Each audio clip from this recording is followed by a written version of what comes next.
President Harris is set to lay out her economic plan today after making her first appearance with President Biden since he dropped out of the race. Former President Trump held another press conference, and Rachel Scott is here with more. Good morning, Rachel. Hey, Rebecca. Good morning to you. Well, Vice President Kamala Harris has only been in the race now for a few weeks. She has not outlined any policy plans yet, but all of that will change today. She is set to unveil her economic agenda as she really tries to thread this needle between touting the Biden-Harris record and laying out her own vision for the country. This morning, Vice President Kamala Harris set to unveil her economic agenda in North Carolina today after appearing with President Biden for the first time since he dropped out of the race. Few leaders in our The craziest part of the economic agenda so far is that, like, it's obviously populist. It's obviously good. I'm actually shocked that they're defending it. And I think that the media might actually start swiping at them. The media might actually start swiping at them a little bit because the New York Times already started. The New York Times already started. Like, they brought together some of the most annoying fucking economists to be like, yeah, at the top of the hour, there's a 3-minute ad break and Kamala Harris has no answer for it. They don't realize that she does. It's still the same principle. $6 a month in the form of a subscription, or a free one in the form of a Twitch Prime, will allow you to avoid the top of the hour ad break. Under the Kamala regime, under the Biden regime, under the Trump regime, it's always the same, right? So, like, the New York Times is lying about the agenda a little bit, okay? But I think that the Democrats should probably keep pushing that that there's also an alternative method. Like, you can get a gifted sub if you're lucky. Like, you can get a gifted sub if you're lucky to avoid the top of the hour ad break as well. And I think that's also important to acknowledge, I think. Also important to acknowledge, also important to recognize. Here's the 3-minute ad break now. Okay, it's $1 in Egypt, not $6. Nice. But yeah, we're going to be talking about the fact that Kamala Harris unveiled the agenda for one of the most pressing issues that I think is a top of mind, right? For a lot of Americans, young, old, everyone. It is the affordability crisis that everyone is experiencing, both in housing and in just all consumer goods across the board. And I find it, I don't find it odd that the media immediately started launching attacks, because that's what they do. They're in the pocket of big corporations at the end of the day. They're in a bind because they hate Donald Trump for volatility. And also, Donald Trump has a lot of economic policy points that will harm big corporate donors as well, like instituting major tariffs and stuff, specifically on Chinese goods. So that's already something that a lot of people are worried about. But on the other hand, I think the Kamala team is also using this advantage to be like, no, this is the real way that we're going to solve the affordability crisis. We're going to go after price gougers, right? And of course, the media immediately, as soon as they show like a level of sanity in their policy making and their agenda, the media has to be like, whoa, whoa, whoa, you can't do that. That's communism. But yeah, let's see. Our nation have done more. What's the reason she can't do things with Biden right now? Great question. I don't know if you know this, but she's running for president currently. There are certain things that she could do. I think foreign policy wise, there's definitely certain aspects of her agenda that she could communicate across the Biden's team and Biden's camp on foreign policy. But as far as instituting more power to the FTC under the Biden regime is probably going to be too difficult to pull off, while also simultaneously running for president. Now, before people say, oh, she doesn't have Congress, a lot of the stuff that they're talking about is not actually is not limited by congressional approval. So just so you understand, so she could technically do it if Biden wanted to do it. But I don't think that there is any enough momentum at this moment. Didn't the court say they won't let that stuff happen? Yeah, okay. Well, you know, I have an answer for that. It's called who gives a fuck, okay? Let's continue.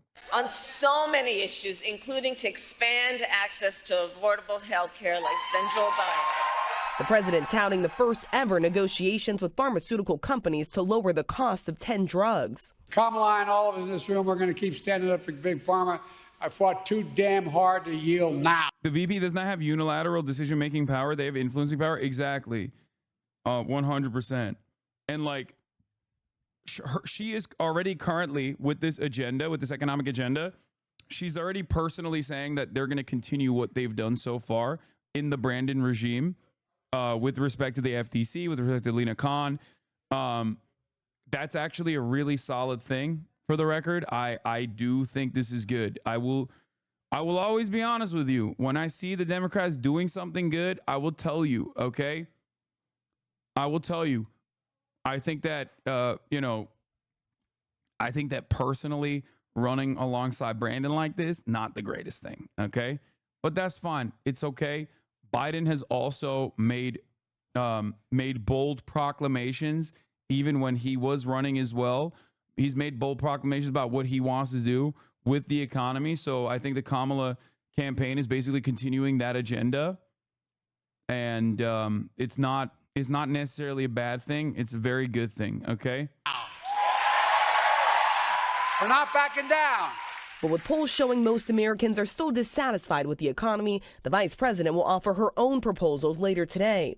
Her campaign says Harris will propose up to $25,000 in down payment support for first-time. Remember this decrepit skeleton that everyone decided is unfit for office? Want to hear from him again? Yeah, I mean, look, they're gonna give him his flowers. I think that personally, they're giving him his flowers because like that's the only way you can get motion with him. That's it. There's like, I can't see any other genuine reason as to why you would just like plaster Biden anywhere else. Like they're literally being like, hey, you're the GOAT. Thank you for dropping out and doing the right thing and not being an old curmudgeon that refused to like listen to fucking reason. I think that's basically what this is. Okay. That's what I suspect is going on here. And it might be so that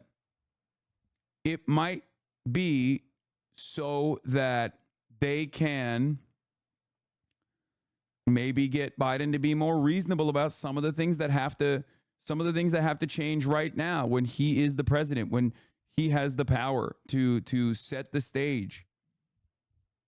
You know, in some ways, it feels like maybe they're doing the bear hug strategy.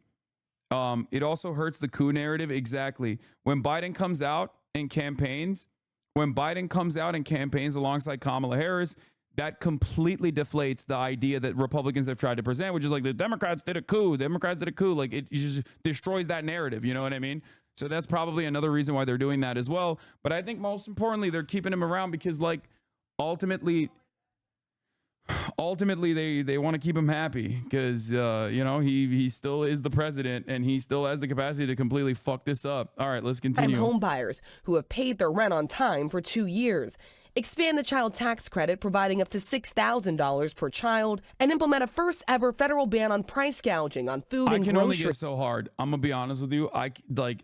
This is great stuff, chat. I'm not joking when I say this. Like, I was actually shocked when Biden was talking about a federal cap, like federal rent control.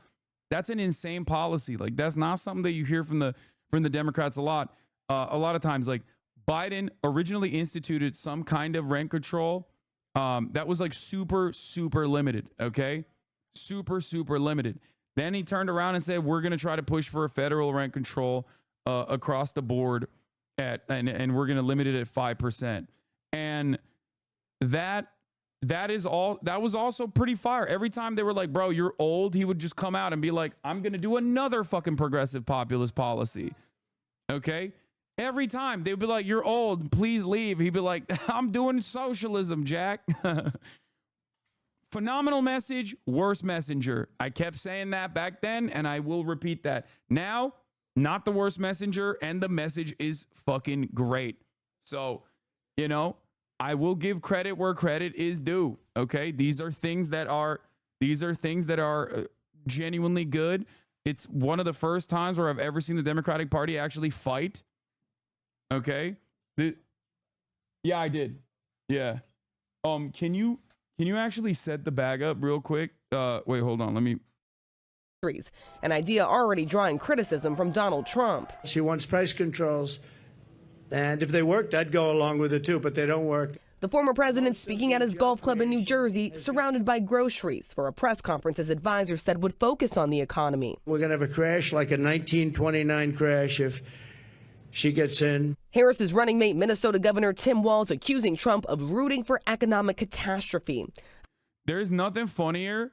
There is nothing funnier. Democrats literally lie every 4 years about what they will say will happen. What makes you think she isn't lying about literally everything she's saying? You're not wrong about this. Democrats have consistently lied about what they're going to end up doing. The difference in this circumstance, okay? The difference in this circumstance is that you have to pay attention to what they're lying about and what they've done so far. On the issue of the economy, the Biden administration has actually pursued through the federal regulatory bodies a pretty radical agenda. That's not a joke. That's not a lie. That is real. That is something that they did. But more importantly than that, Democrats ultimately never make proclamations of this sort. This is new. They do radical proclamations when it comes to like, oh, we're going to do amnesty, which is weirdly enough an area where they're actually retriangulating to the right. And I don't like that. So in a weird way, it's been a complete swap. On the one hand, they literally are pushing for economic policies that they don't openly fucking state ever. Okay. Things that are like, that will immediately be considered like communist, socialist, radical, crazy by the Republicans that they shy away from usually. Okay. But on the other hand, they've completely swapped the ticket on stuff like, protections for immigrants, protections for migrants and things of that nature. They've actually shifted on that entirely. You say that this is the first time you remember Dems fighting, right? Well, Kamala is the first admin since 1992 that doesn't have Clinton advisors for economic and foreign policy. She'll turn them down, they asked. This is the shift, in my opinion. Yeah. Like, this is for the Democratic Party, if we are looking at this with respect to like what the Democrats have put forward, usually this is one of the boldest agendas that I've ever seen. And something that's really interesting about the way that they're communicating this agenda is that they're not like, one thing that Kamala Harris said that I found very interesting was, if I win the Senate, we'll do this, right? She didn't just say, oh, we're going to do this when you elect me. She literally has said, once I win the Senate, like once we win Congress and the White House, we will pass this. So that's a really interesting way to message. Okay. That's number one. Number two, a lot of the policies that she's talking about, some of the policies that she's talking about does not require congressional power. Some of the things that she's talking about are directly done through the federal regulatory agencies, which she would have control over. So that is actually really fucking solid. Okay?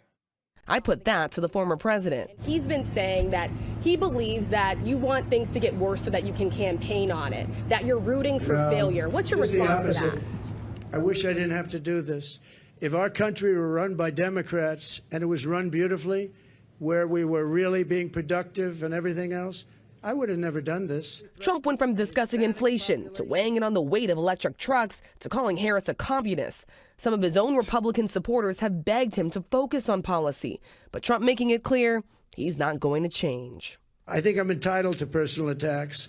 I don't have a lot of respect for her. I don't have a lot of respect for her intelligence, and I think she'll be a terrible president. And I think it's very important that we win. And whether the personal attacks are good, bad, I mean, she certainly attacks me personally. She actually called me weird. He's weird. Yeah, so don't expect those personal attacks to change anytime soon. Well, the first vice presidential debate is now set. Governor Tim Walz and Senator J.D. Vance have both agreed to face off on October 1st. And of course, ABC News. Mentioning congressional support also adds a cushion for failure. It's also honest. And I don't know why they don't do that more frequently, because it's good to also mention that you need congressional approval in this situation. And I think it helps the down ballot chances. Like, there are obviously Senate races on the same ballot. There are House races on the same ballot that could tilt in the direction of the Democratic Party's control over both the House of Representatives and the Senate and the fucking White House. So that's like a good thing that I think you should be communicating overall. it's also great that they're doing the "you're weird, we want to help people, you just want to fucking talk shit about things that nobody cares about." And you can tell that that's good because Donald Trump is responding to it like a little baby. Okay.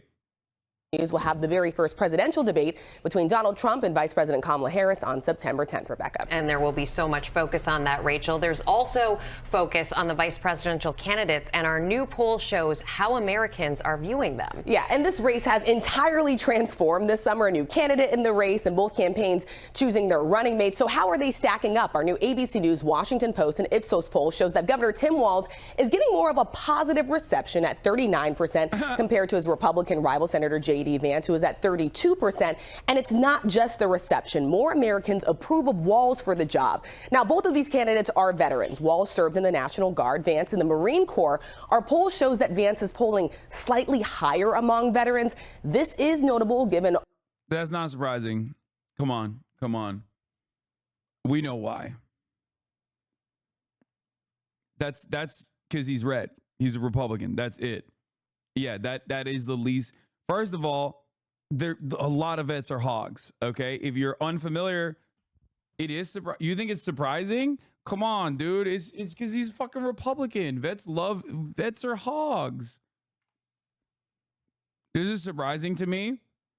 No, I think like I was watching a TikTok about a fucking Marine dude. I mean, look, you know better. You're a vet, okay, but I feel like they see Republican on the ticket and they're like, that's my guy. It'll be harder once they debate it if Tim Walz campaigns with any sharpshooting videos.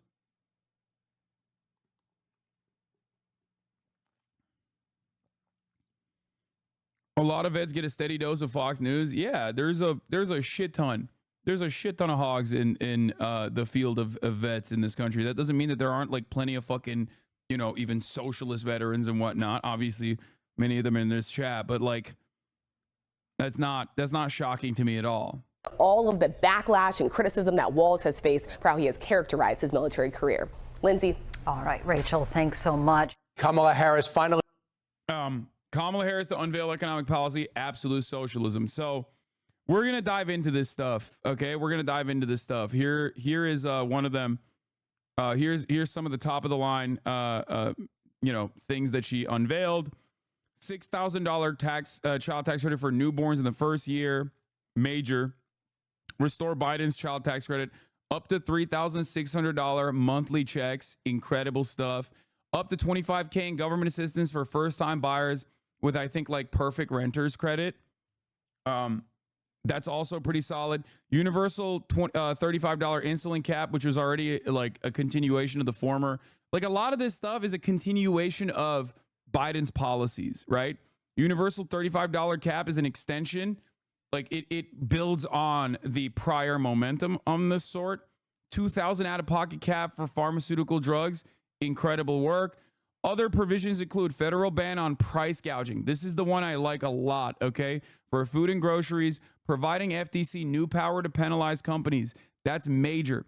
There was a lot of talk. There was a lot of back and forth among Democratic donors that would go on CNN and say, we want Lena Khan out. Lena Khan has been doing phenomenal work in trust busting at the FTC. She is a shining star that is only there because of Biden's responsiveness to his left flank. This was part of the reason why Bernie Sanders was so... Did you shut it off? Okay, perfect. Thank you.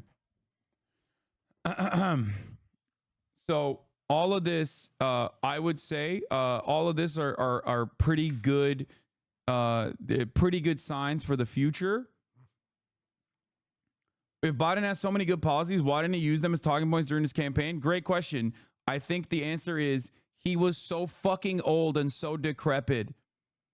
That's it. Like that's literally it. I would cringe sometimes when he would say the good policies because I was like, fuck, he's the worst person. He is the worst messenger for even good economic populist policies. So like, he just kept going, NATO. That's what he cared about. That's what he remembered. Over and over again. Do you think Bernie has had an effect on this administration, on the Biden administration? Abso-fucking-lutely. Absolutely. Okay. Is price gouging just raising prices? How is it measured? I'm not for this. I just don't understand how you determine if a company has gouged or not. Great question. So price gouging is something that a lot of people understand when it's like times of crisis, right? In a natural disaster zone, for example, all of a sudden people that are selling life-saving supplies or things that are absolute necessities will hike up the prices because there's obviously additional extra demand and limited supply. So they will turn around and just be like, oh yeah, you want toilet paper? It's going to be 15 bucks, right? This is I believe is technically illegal if I'm not mistaken. And the thing is, a lot of corporations across the board in the post-COVID universe have done that for consumer goods in general. And you can take a look at it. You can see how much prices have gone up overall and how much other prices have adjusted post-COVID, right? Or like post-logistical hurdles, post-energy crisis. Like there were many different moments where prices have obviously understandably gone up as a consequence of the price of a barrel of gas going up. That increases the prices for everything. It is technically still arbitrary. But this is one of the greatest examples of it. All right. High egg prices and profits at largest U.S. producer soaring more than 700%. For example, egg prices rose 60% last year. Okay. This was a major issue. March 29th, 2023. Everybody kept saying, oh, it's because of the avian flu. It's because of the avian flu. Except the fucking major producers of eggs actually weren't even hit by the fucking avian flu. They just jacked up the fucking prices because everybody was like, oh, it's the avian flu. They had 0 instances of avian flu and they still fucking jacked up the prices. Okay? That is a great example of price gouging in general. Companies taking advantage of the confusion and the chaos and just hiking up prices in general. Why don't they just target monopoly instead of price gouging? What do you think Lena Khan is doing? That's so weird. You just said Lena Khan goat, Lena Khan goat, Lena Khan goat. That's precisely what she's been doing as well. Yeah, landlords raising rent because of market conditions too. That's exactly what it is. Using any and every reason to hike up prices when you don't have any supply issues is precisely what price gouging is. So, bro, you're so wrong. I'm an ornithologist and avian influenza has been wrecking chicken populations. Crow car honk. The crow guy, I will literally never feed crows peanuts or salty snacks if you keep this shit up in the chat. Okay? I'm letting you know right now, I will never give crows salty peanuts if you keep this shit up. You are causing me to never feed crows salty snacks that they actually appreciate a lot, including salty peanuts. Or sorry, you need to feed them unsalted peanuts. Salted food hurts them. Okay, unsalted. I will only feed them salty snacks if you keep this shit up.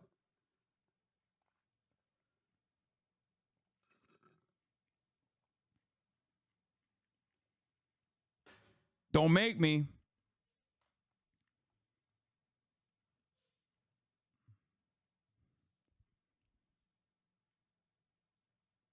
Okay.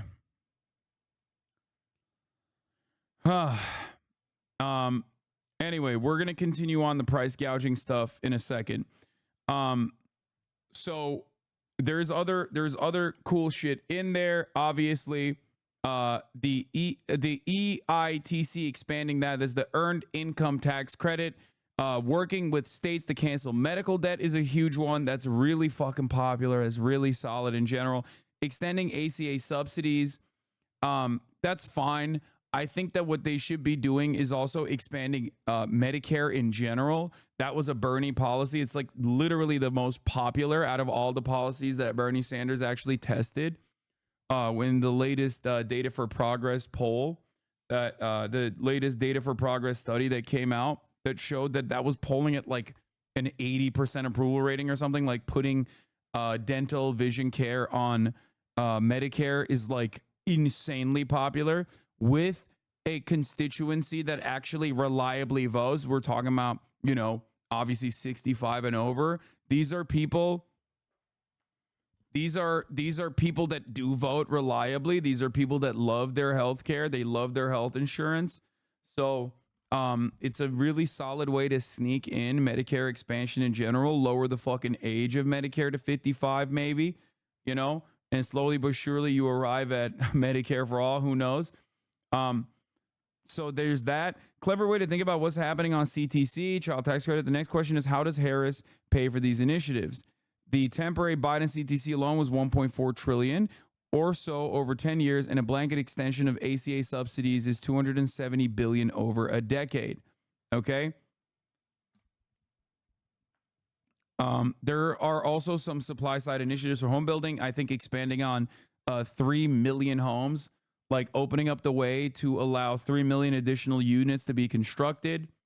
I don't know the exact details of how that would happen. That could be a scary way in which they do it, because the Republicans also have a similar policy on their agenda. That could also be a good way to do it. New York Times did a good article on price gouging yesterday. No, they didn't. They had a bad article on price gouging as far as I saw. I saw the top line on that article. It was economists shitting on it. So I don't know if I consider it to be good. So, you know, there's also the basic stuff in which, like, the Republicans are being weird about Kamala Harris's name. Here is one example of this. Nancy Mace was on CNN. Kamala's. Oh, you had it right. You almost got it. I will say Kamala's name any way that I want to. No, but you mispronounced her and you also misjudged her. I just did, and I'll do it again. Mispronouncing her name. That's what we're doing. Explain price gouging, please. Dude, I just got done explaining it. What the fuck? Did you just tune in? What's happening? What the fuck? I literally just explained it, dude. That's crazy. Maybe he just got in, though. Maybe he just got in. Or maybe he's a mobile chatter and hasn't gotten to that point of the fucking stream yet.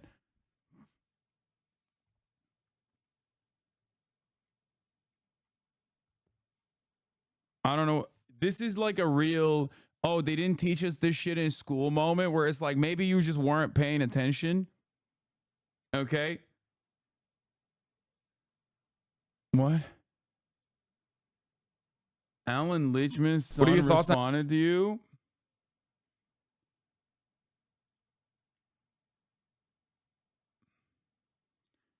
Okay, that is the most insane drama. I don't care. Okay, let's continue.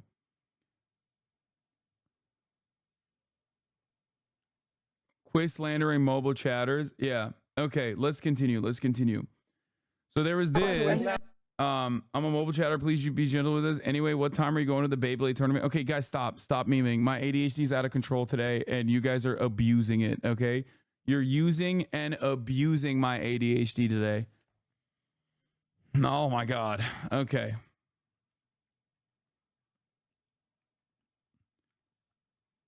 Matt Bruning's reaction to Harris's policy. Quick reaction to Harris's policies. Matt Bruning is a good egg, obviously. Love the guy. From peoplespolicyproject.org. He is the leftist nerd, the leftist econ nerd that we need. Kamala Harris unveiled many campaign policy proposals today. Jeff Stein and Dan Diamond have covered it at the Washington Post. Below are reactions to some of these proposals. $25,000 for first-time home buyers. This is a bad idea. It is unfair to people who, even with the subsidy, cannot afford to buy a home, or those who prefer to rent, because there's a demand subsidy without any corresponding price controls. Some of the money will just get captured as higher home prices, negating the affordability goals of the policy. Okay, not an unfair take. It is not an unfair take at all. I think it's a true take. Okay, that one is. These are not the strongest ones. The ones I care about is this. Okay, but he says it is unclear what this even means. In a New York Times article about it, Jim Tankersley writes, Harris campaign officials did not detail how a price gouging ban would be enforced or what current corporate behaviors would be outlawed if it were enacted. Okay. It is already illegal for producers to coordinate so as to fixing prices, something Harris also separately said she plans to tackle through harsher penalties. Price gouging is something different than that, but it also seems sometimes to be used to refer to a very narrow set of practices like increasing the prices the day after a hurricane, while other times being used to refer to any time sellers increase prices during a positive demand shock or a negative supply shock, which is kind of how a lot of the economy works. When restaurants increase prices after happy hour, they are are they engaged in food price gouging? A better idea would be for the federal government to spend about $45 billion to purchase Kroger. This will allow it to directly set the price for the second largest grocery store chain in the country. He's not wrong. I mean, but this is a bit of a fucking meme. Your boss, Amazon, is one of the biggest culprits in price gouging. I agree. I know. Which is why I love Lena Khan. And also, they should tackle that as well. He's not wrong. This would be the most effective way of like outcompeting. This would be the most effective way of outcompeting everybody else. He's right about this. Except that would, I think, terrify people. I wish they would do it, though. That would be great. There's also a wording issue on here. It's not a ban on price gouging. It's a plan to give the regulatory boards additional resources and power to investigate potential cases of price gouging upon suspicion of price gouging. It's not a China-style ban in terms of if you increase the prices by more than 5%, we will execute the shareholders. Okay, that's not my expectation anyway. Okay? Capping out-of-pocket spending on drugs at $2,000. This is a good idea, assuming it's well-designed. Read David Trimmer on it here. $6K tax credit for newborns. This is basically a good idea. It's sometimes called a baby bonus or maternity grant. Ideally, you would not design this as a tax credit, but instead a straightforward cash grant paid out by Social Security Administration. In other countries, maternity grants like this are even provided a couple months before birth so the money can be used for various baby-related items. Paying it out as a tax credit generally means parents won't be able to access it until early parts of the year after they give birth, assuming they file for taxes, which the poorest parents do not do. $3K child tax credit. The current child tax credit is $2,000 per child. It has a phase-in that includes the poorest kids and a phase-out that excludes the richest kids. It is paid out in a lump sum at the end of the year. For 1 year in 2021, the child tax credit was $3,000 per child, had no phase-in, and was paid out monthly. This basic idea of this was good, but the execution of it as an IRS-administered monthly advance refundable tax credit was bad. Among other things, it caused poor people to not get the benefit, as I wrote about extensively in 2021. A better idea would have the Social Security Administration pay a monthly cash benefit to every child. I don't disagree with that either. Increased subsidies for individual health insurance plans. It is hard to assess this idea without first observing the entire structure of how we do health insurance is so unbelievably awful that all anyone should want to do is completely overhaul it. I 100% agree with that. But it seems like Democrats basically are content with gradually adding more and more subsidies to help a relatively small percentage of the population who buy insurance plans from the individual exchanges. It's fine. Nationalizing grocery stores is a good idea to expose Americans to. I cannot begin to admit how much I agree with that sentiment. Okay? I am telling you right now, there are already mechanisms in play that are investigating Kroger and many other Amazon and many other fucking grocery chains in terms of like increasing prices artificially, utilizing the additional level of utilizing all of the extra information that you have, like the McDonald's app, okay? Using like price adjustments. This is all already happening. This is many invisible ways in which people don't even fucking recognize that you're being gouged, okay? It is crazy. Like these applications like Uber already fucking do it. Like for example, I'm willing to bet that someone who obviously has, no reason not to fucking care about like price hikes on Uber in like times of need, surge pricing, for example, I'm not even looking at it. I'm clicking go, right? So Uber knows that. So they serve me higher prices no matter what. And not from like Uber Black versus Uber X. I mean, straight up. My Uber X is probably on average more expensive than your Uber X on average, even if we lived in the same fucking neighborhood and even if we used Uber at the same time. There's an algorithm on the back end that literally looks at the likelihood that you will pay more and then serves you higher prices every time. It happens with Uber Eats. It happens with Uber. It happens with all of these applications. And it certainly happens, this concept called dynamic pricing certainly happens with every single application. It is a crazy way in which it's not a flex, chatters. Oh my God. Can we please be adults for like 3 seconds? We're talking about some real nerdy shit that impacts your lives. Holy fuck, dude. I'm literally explaining something that you're probably oblivious to, and you're over here being like, weird flex, dog. It's like, shut up. Just listen, okay? as it stands, a lot of corporations utilize all of the cookies and all of the information that your fucking phone is feeding these applications. As more and more of our shopping turns online, as more and more of our shopping is conducted over our phones, that captures every minute detail of your daily existence, these applications engage in what is known as dynamic pricing. At first, it makes it seem like it's a way to offer cheaper goods, okay? But the reality down the line is that they will figure out exactly when you are more likely to fucking buy shit, and they'll pump you. They will increase your prices. Okay, here it is. David Dayen wrote extensively on this. Yes, this is exactly what I was referencing. One person, one price. Digital surveillance and customer isolation are individualizing the prices we pay. Okay. Uber is also locking drivers out of the app during certain times to increase the demand artificially, thereby increasing the prices. So ridiculous and insane and harmful to the drivers as well as those who work these hours to make their money.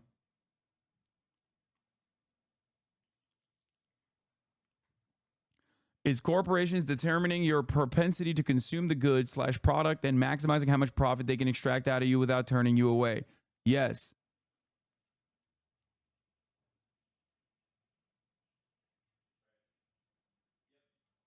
Is there something we could do to avoid dynamic pricing? Yes. The administration, if you make a large enough stink about it, will use mechanisms that already are in place from the FTC to put an end to it. Okay? There's also something you can do through the legislative agenda, but I don't think that's likely. I'll be real with you. Yeah, Burger Kings and McDonald's control many prices in a sneaky way, knowing exactly when every individual's like highest likelihood to pay more money is. They know when you get, they look at your propensity and your likelihood to consume more, like when you get your fucking check. Okay, they know if you're getting paid just off of, here's how the algorithm works, okay?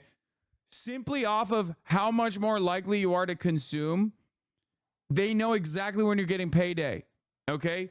And in that situation, right after payday, they will slightly adjust prices.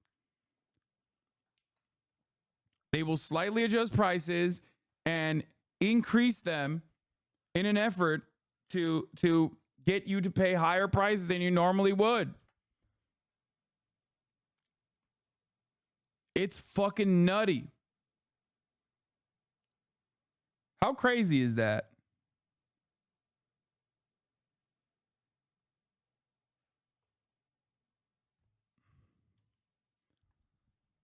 It's happening in invisible ways, but obviously because it happens over the course of your day, numerous times a day, in every single thing that you're purchasing, it adds up, and it has a tendency to greatly increase the price of consumer goods in general.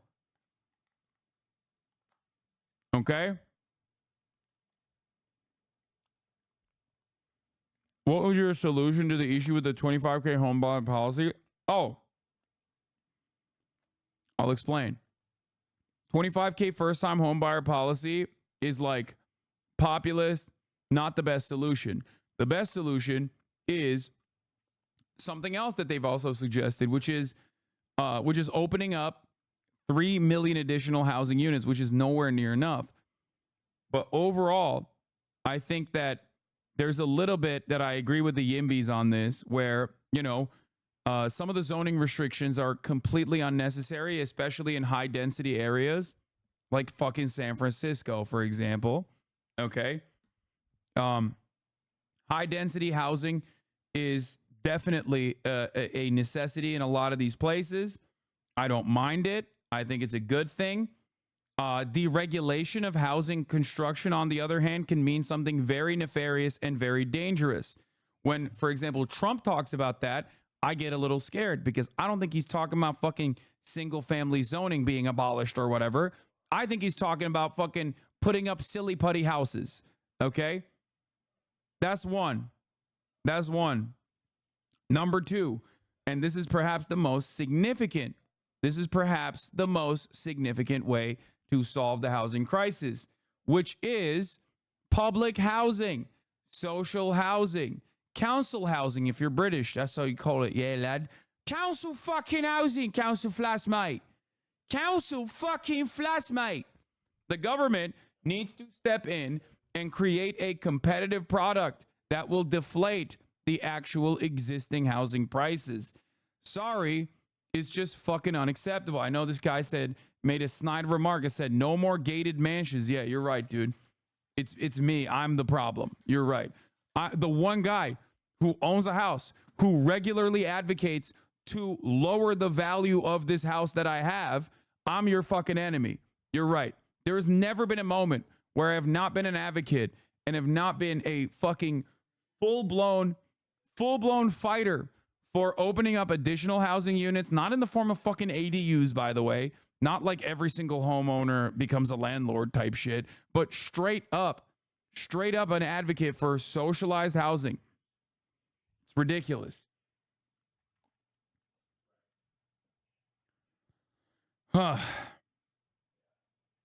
It's also funny because I'm not an elected representative. So like I have no power over this, but the marginal influence I do have, I use it to advocate for the right things. You'd pay less taxes on your house though? Bitch, are you kidding me? Do you think that is a consideration for me? What the fuck are you talking about? My house price goes up regardless, okay? Whether or not, no matter what I say or do, my housing price goes up. Okay? It just goes up because there is a finite amount of land and people are not using it in the appropriate ways they should be. And there's simply, there's an attitude in the United States of America that like home ownership is an investment vehicle and not necessarily a place that you live in. Okay? It's such a cliche insult at this point. I know. I don't know if people have ever looked at your housing prices, but how the fuck did you get a nice house in LA for only 2.7 mil? That's like the cost of a fucking 3-bedroom apartment. It's actually insane. No, my house was actually, my house was literally for the rest of the fucking area that I live in was actually super cheap per square foot, which is an unimaginable thing to say when you think about like how actually normal of a fucking house it is in terms of like a single family house. And also I had great timing. Yeah, well, my great timing was deliberate. I knew that fucking they were going to increase interest rates, so I bought it ahead of that. And I leased a car ahead of that too. This is 1000% going to get weirdly clipped. I know, but it doesn't matter because it's just the fucking truth. People think I live in like a fucking massive $1 mansion. There's like 20 houses for every homeless person, so it's not a supply issue, it's a distribution issue. There is that problem as well. You're absolutely correct on that because people look at housing as a speculative asset. People look at housing as a vehicle of investment and not something that is shelter and a necessity for people's survival. Kroger is replacing paper tags with electronic ones so they can just have an algorithm changing the price whenever. Imagine if you were Stacy with an olive oil for $15 a good deal, so the label shows up that to her, but 17 to me when I walk by. That's where we're headed. Do not shop at places with e-label chat. I mean, it's going to be impossible to avoid that, dude, eventually.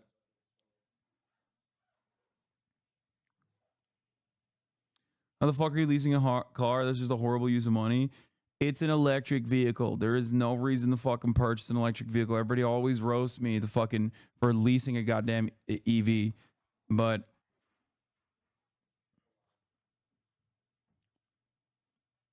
anyway. So.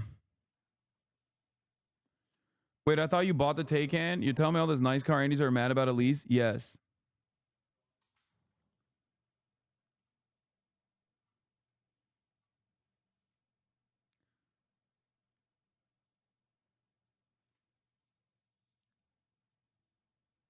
Okay.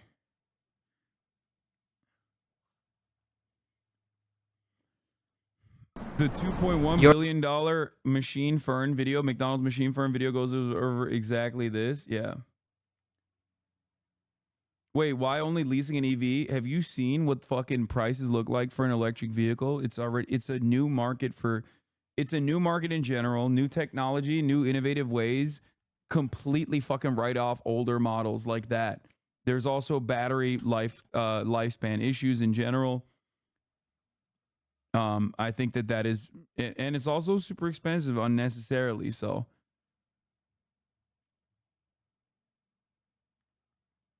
now people are mad you didn't pay cash out of pocket. I know.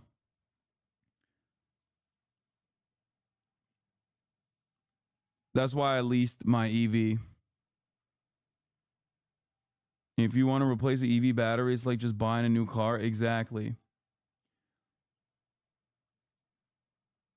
Chat not knowing the take hands after Hasan's lease, they're his under the ocean right now. Yeah.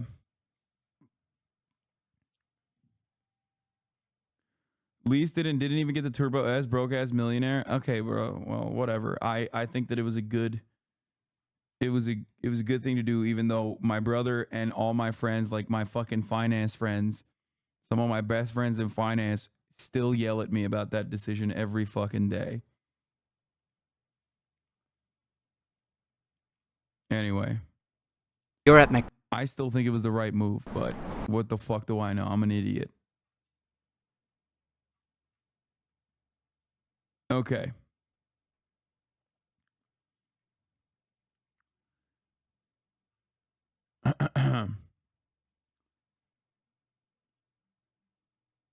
There are various reasons that make leasing a car a good choice in the right circumstance.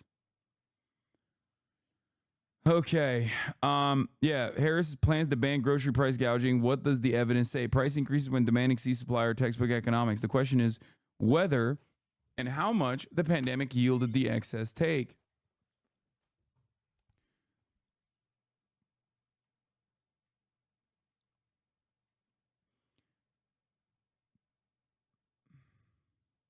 So your brother got a scholarship, right? NASA probably paid handsomely to get him.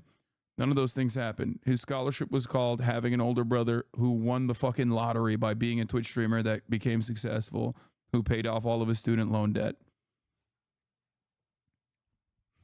I'm NASA, motherfucker.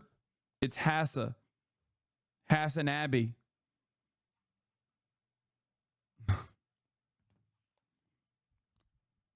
Yeah, Nepo brother. Okay, let's continue. All right.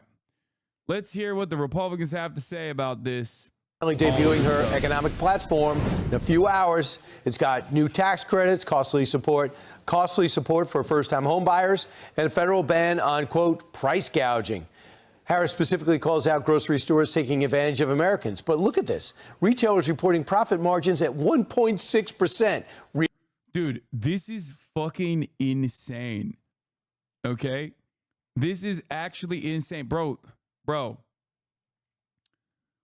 Like, here, let's look at this. With respect to like all the other price of consumer goods and their profit margins, okay?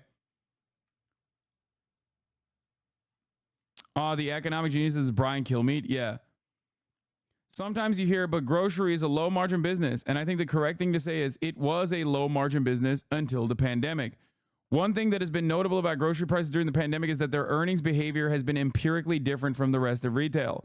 Whereas margins in other retail popped fast, then came back down, grocery margins rose slowly and have stayed stubbornly high.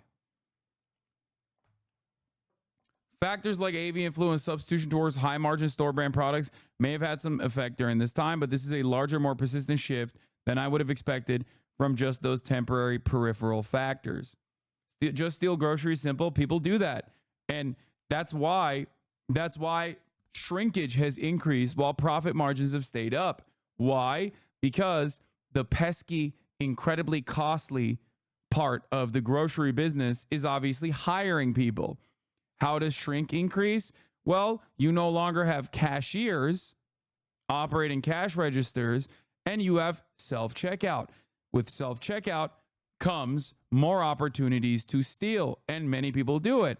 But that's still baked into their profit margins, because even though shrink goes up, you now no longer have to pay people's health insurance. You now no longer have to pay people's salary. You now no longer have to pay people in general. Okay? This is a mathematical equation that they've engaged in, and they know that. And that's why I laugh whenever people say organized retail theft is responsible for $1 billion or billions of dollars in fucking theft every year. You're a fucking dumbass if you believe that. You literally are contributing to the shrink more than fucking organized retail theft. They're not stealing fucking enriched uranium, okay? They're stealing fucking groceries and things that are like $8, okay? You fucking dummies. Do you know how much organized retail theft has to happen for that to actually make a dent in shrink? That's insane. They're fucking people. You're stealing it. Like, you're contributing to the shrink more than organized retail theft is when you go to the fucking grocery store and you sneak into your bag a fucking Reese's cup. Okay? That's literally happening way more frequently and across the board. That actually contributes to the shrink. And it doesn't matter, because that still actually is not reflected in their profit margins, because it's still cheaper for them to hire less people and just eat the fucking cost of people stealing shit overall.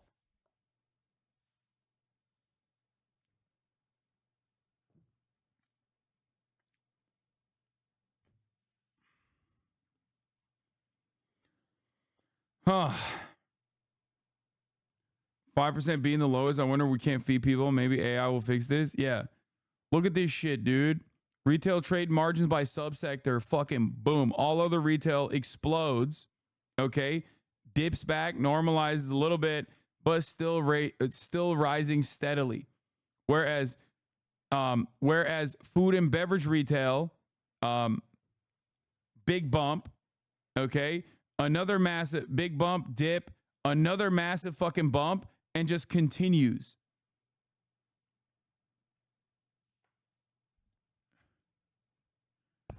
People weighing their own hot bar, salad, food bar, self-checkout is massive at Whole Foods. Yeah. These people don't think these grocery stores have cameras. They just act like they don't care because petty theft doesn't make a dent. If it made a difference, they'd prosecute en masse. Exactly.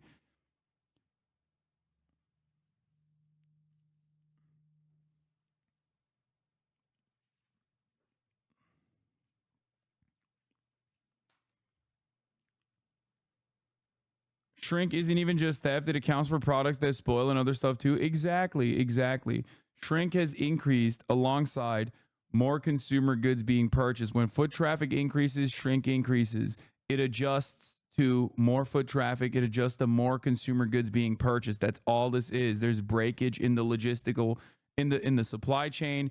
That's a big part of shrink as well. There's also theft of employees stealing shit as well. That's also in shrink. Anyway. Wait, you guys don't have security guards and helpers at checkout stations? Bro, they don't have enough. Like, what do you mean? That's the whole principle behind having one guy command like 8 fucking self-checkout stations, and he's not really there all the time anyway.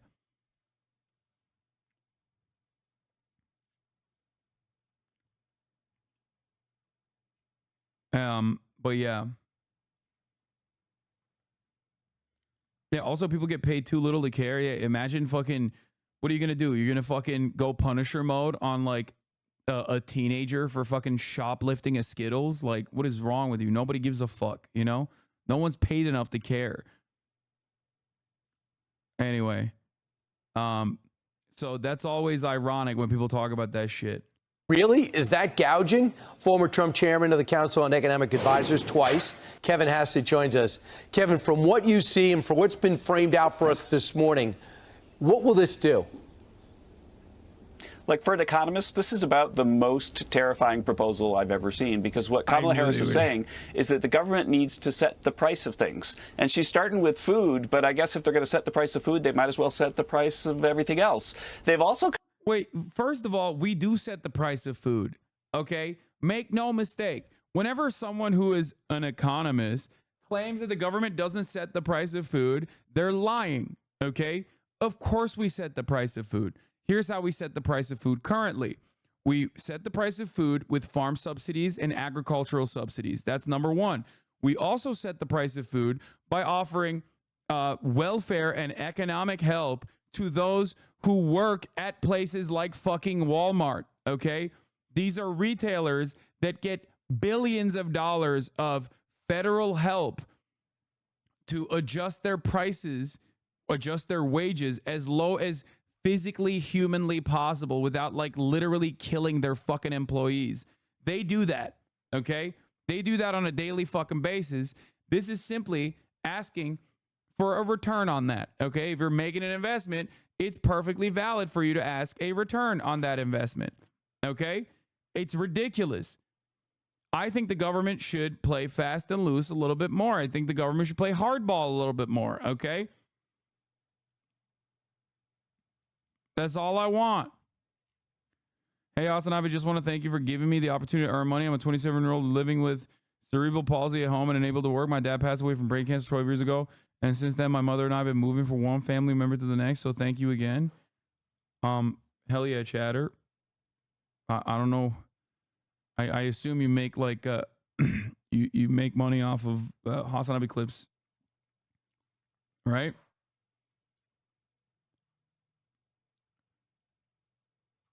I suspect there's a clip channel in the HasanAbi Clips Industrial Complex.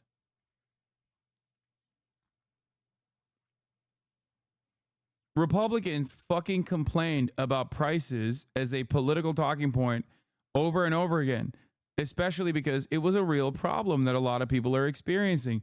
Kamala Harris acknowledged the problem, said she's going to solve it, and now they're complaining. Now they're complaining that they're solving the fucking problem. It's like, what do you want?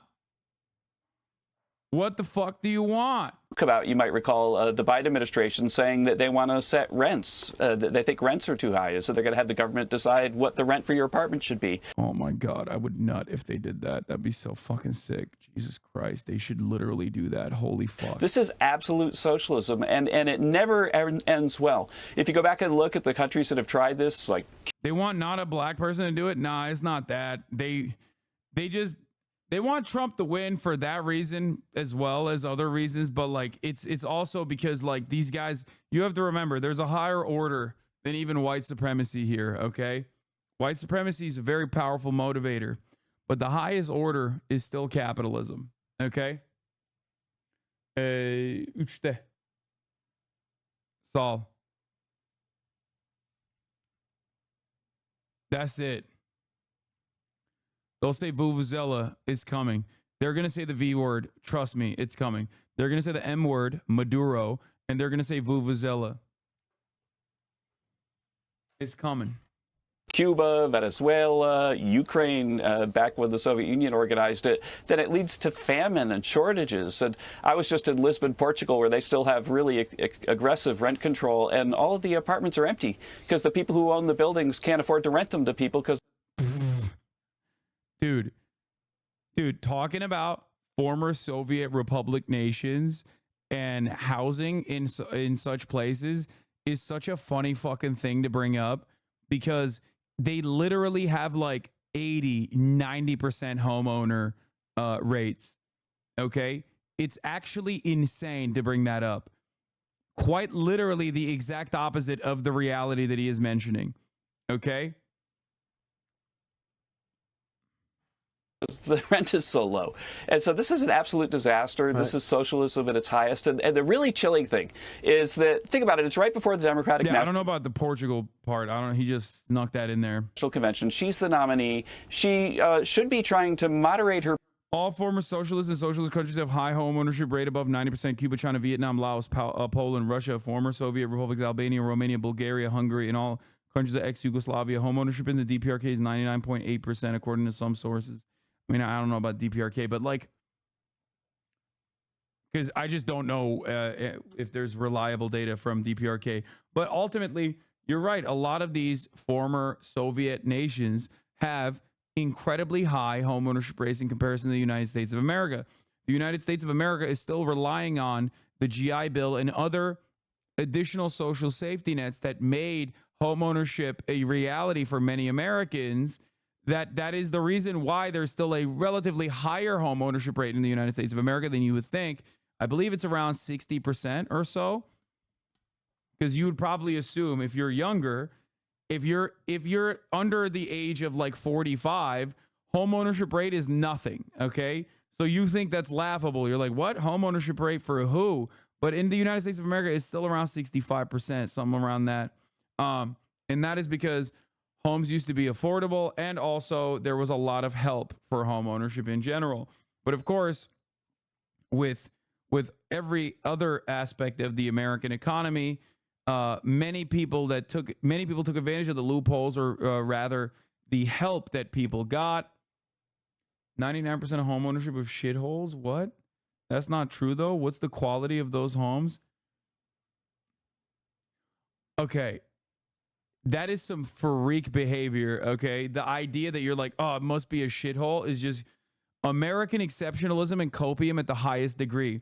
And I know for a fucking fact that this dingus does not own a home. So why the fuck are you chirping, dumbass? Okay. You will never be able to buy a home. So why the fuck are you literally advocating against your best interest here? Okay. What a stupid fucking argument. I am not American and I own a home in France.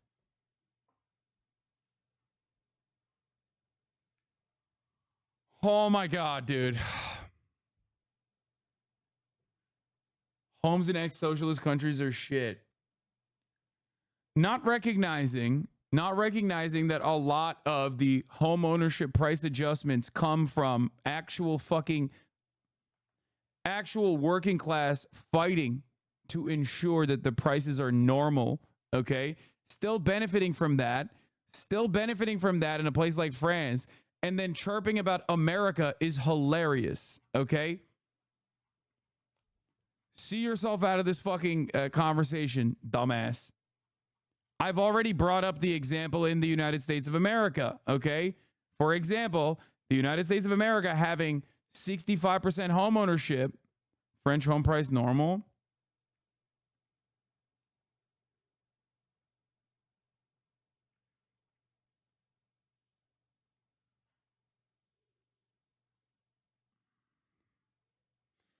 I don't know if I can have this conversation with you, man. I don't know. I don't know how you will understand the words that are coming out of my mouth. Maybe because English is not your first language. You're just having a hard time comprehending the things that I'm saying. Okay. Let me explain something to you. Okay. Every reason as to how you were able to purchase a home, barring like some, other reason because you were like the son or daughter of a very wealthy person, is a direct consequence of some sort of market regulation, socialization, okay? Initiatives that were in place many, many years prior to you ever purchasing a home. Any reason as to why you're now complaining about home ownership being unaffordable is a direct consequence of the for-profit attitudes that are in the sector of home ownership. In the United States of America, the argument that I was trying to present, the fact that there is still a 65% home ownership rate is a direct consequence of prior socialization initiatives. Okay? It's additionally funny to say this when your own fucking government tries to actively readjust pricing by pouring billions into fucking public housing. 1/4 of residents in the French capital live in government-owned housing, part of an aggressive plan to keep lower-income Parisians and their businesses in the city.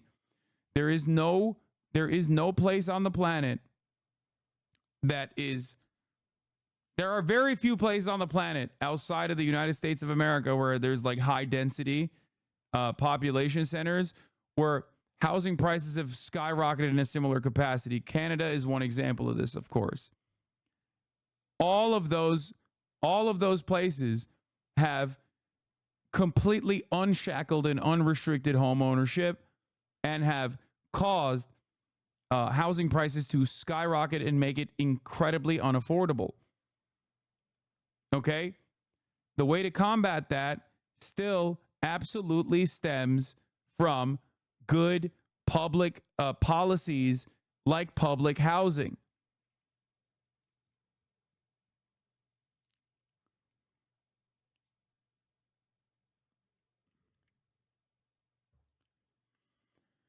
Huh.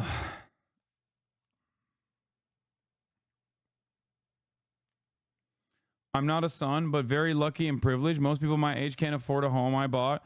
And I 100% agree with you about home prices going up because of greed and speculation. That being said, most people own a house in ex-USSR countries, own in majority houses made in the 50s, which are crumbling.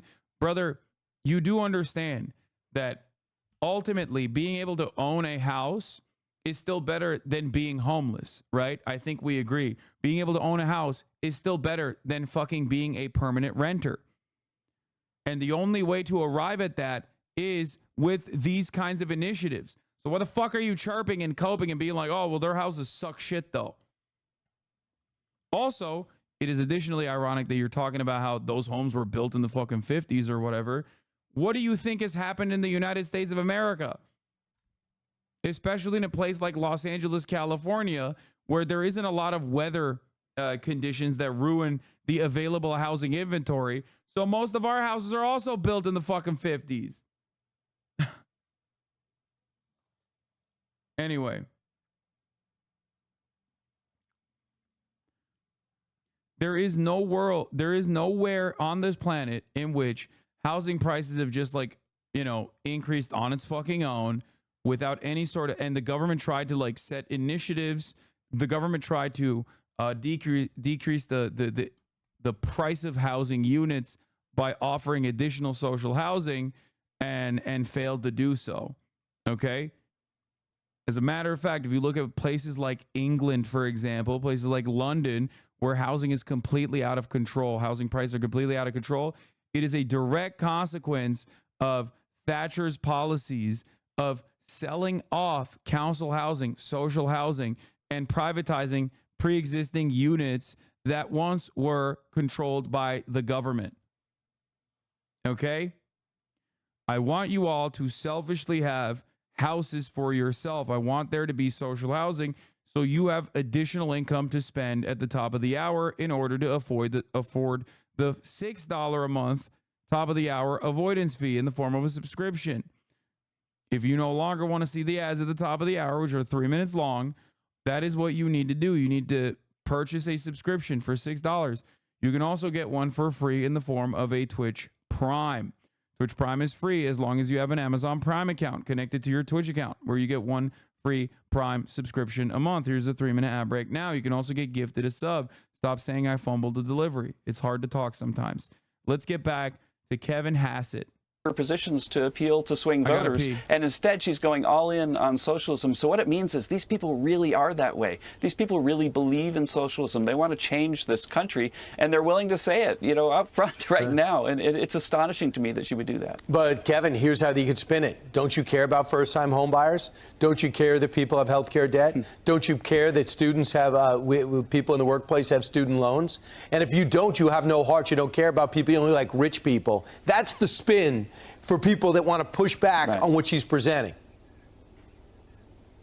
Right, and the way to respond to that is to say that, geez, if you create a happy business environment, then people get jobs, they have high incomes, and they can afford stuff. If you want people to have cheap places to live, then you should stop the expansion or encourage the expansion of building into parts of the city that aren't zoned to have houses, and then you increase the supply of houses. There are a lot of things that you could do that make economic sense that help these folks, and it's not just having the government set things. Whenever the government set things, then what happens is that if you're friends with Hillary Clinton and Kamala Harris, then they're going to be sure that the prices for your stuff they're really good, and if there's a shortage, you're going to get it. But if you're an ordinary folk, then you're going to go to the grocery store, and it's going to be kind of like the drugstore where you got to go find someone to get you the razor blades because they're behind lock and key. There's going to be shortages, and it's going to be hard to get stuff, and the shelves are going to be empty. Make no mistake, in socialist country, the shelves are empty in the stores, and that's the country that Kamala Harris wants to give us. There's something really funny about this argument because, we're a capitalist country, and that's happening.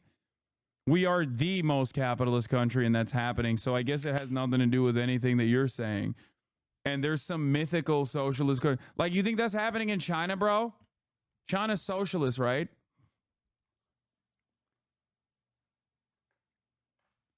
Like, you think that's happening? You think that's happening in China?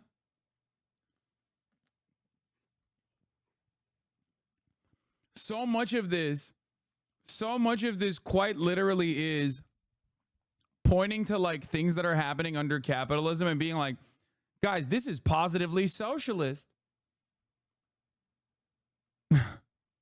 Look at all this socialism. It's like, bitch, they're trying to address the problem now.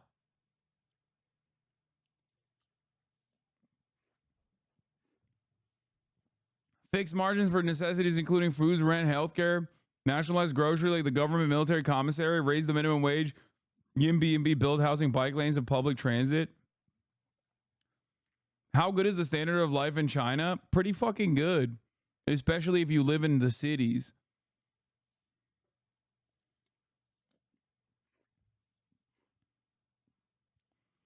It's funny because, like, it didn't used to be, and a lot of people are still operating with like old school attitudes.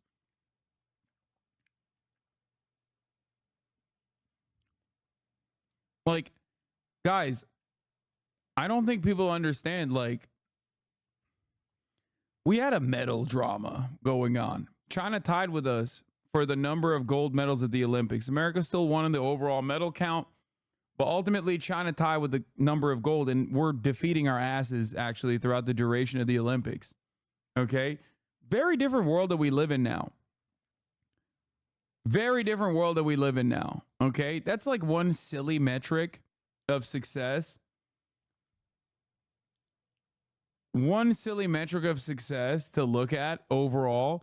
But like, the idea, like when you look at like the Chinese education system, when you look at all these other things like social safety nets and whatnot, there's still issues in China, specifically in terms of healthcare and whatnot. Okay. China won because of Taiwan and Hong Kong. I don't think they add the Taiwan medals onto Chinese medals, but if they do, yes, then they did win.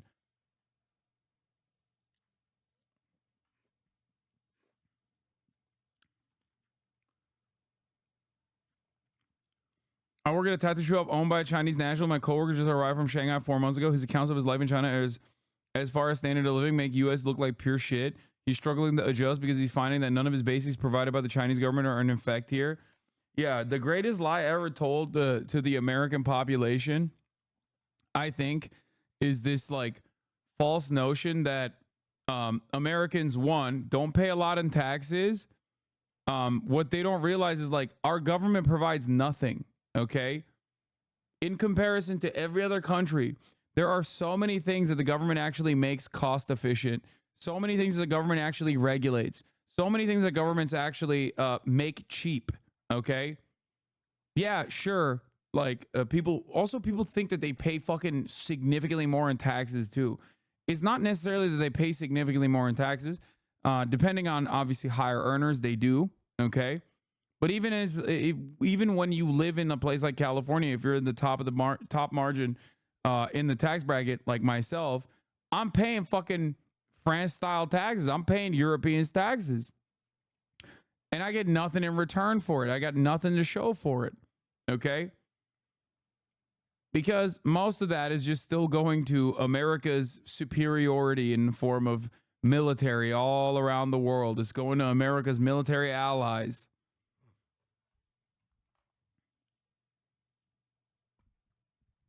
Yeah, it's great, man. I love when my taxes go to finding new ways of melting brown children, you know?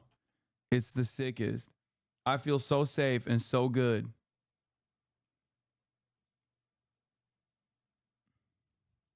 You want a free market or you don't? People need to explain that. When they asked, Fox News asked people, who do you trust in the economy? It's still Trump 52-46, a little bit closer than it was under Joe Biden. When she talks about, oh, I'm for ooh, that's scary. Cracking down for offshore drilling, but there's a way to be subtly against it, and that's through regulations. That's through maximizing. Military spending is a small fraction of government spending. Oh, Okay, cut it out then. If it's a small fraction, just cut it out. Now, here's the thing. Here's the other part of this conversation. First of all, discretionary spending, you're absolutely wrong. But as far as like overall spending goes, a lot of that goes to Social Security and social safety nets that exist. But there's another fucking problem here that many people fail to recognize. We do also have an auditing issue in the government, okay? The American government is insanely fucking wealthy. And as it is insanely fucking wealthy, we just dump boatloads into the fucking private sector. We dump boatloads into the goddamn private sector to make up for all of these areas that the government is supposed to be taking care of, okay? Yeah, we have the highest military spending worldwide, but that's neither here nor there, okay? The issue is a lot of this stuff is supposed to be handled by the government, but we are allergic. We are fucking outright allergic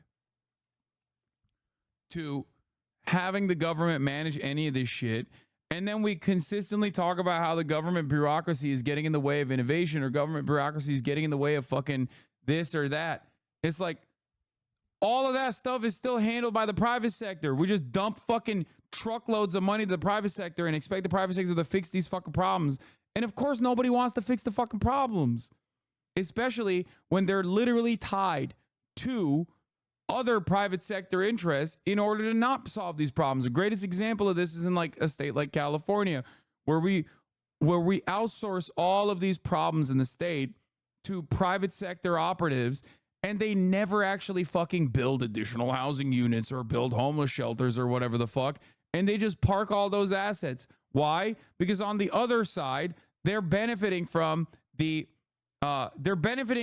completely from the lack of housing supply. It's a much higher order of priority for them to ensure that there is no additional housing supply, to ensure that there's no fucking additional shelters or whatever, because that might actually, God forbid, lead to some of the home prices going down. Holy shit, we can't have that. That's one of the biggest issues with the American private-public partnership attitude that we have. Another great example of this is when you look at places like fucking West Virginia. When you look at the Appalachian region, right? I used to be a hate watcher, but I've turned a new leaf. I'm from West Virginia. It's so irritating to have a conversation about why we're poor with anyone. Today, I had to explain to my mom how the pharma companies work and how more taxes are good and we should tax the rich. I don't think she even cared because my parents are so brain rotted. Funny that you said West Virginia because I was just talking about West Virginia. Let's talk about West Virginia, okay?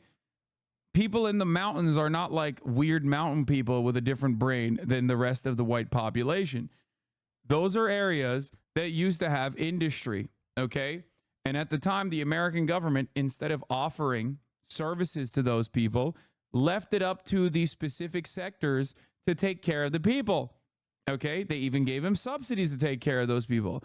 So what happened when automation kicked in, or what happened when those very same corporations realized that they could extract higher profit margins if they were to move their businesses elsewhere, okay? They created maybe not company towns directly, okay, but something resembling company towns. That's why so much of like the public safety nets that would exist in these regions were directly sponsored by the companies, okay? If you go to any fucking Rust Belt, if you go to any Rust Belt town that is now decrepit, okay, it's basically a fucking ghost town, you will see like still General Electric, General Motors, like these brands that no longer exist there, okay? They used to fucking, the school was sponsored by them, the roads were fucking sponsored by them. Like all of these towns were basically created because the industry was there. Once they moved out, nothing remains. Okay? Nothing remains. These aren't directly company towns in the way that you understand it. Obviously, I'm not talking about like Henry Ford style company towns, but like these were towns created by the companies and then they fucking moved on when they could get profit elsewhere. because they have no responsibility to the citizens in the same way that the government does. Okay? Why the fuck would they stay there? They care about one thing and one thing only, which is profit. Increasing profit margins at any fucking cost. It doesn't have to be Fordlandia, chatter. Like it doesn't have to be directly a fucking company town in the way that like Henry Ford tried to do it. I'm saying that like they built entire towns and the government was like, it's great. It's great. They're taking care of this in our stead. So let's just let them take care of it.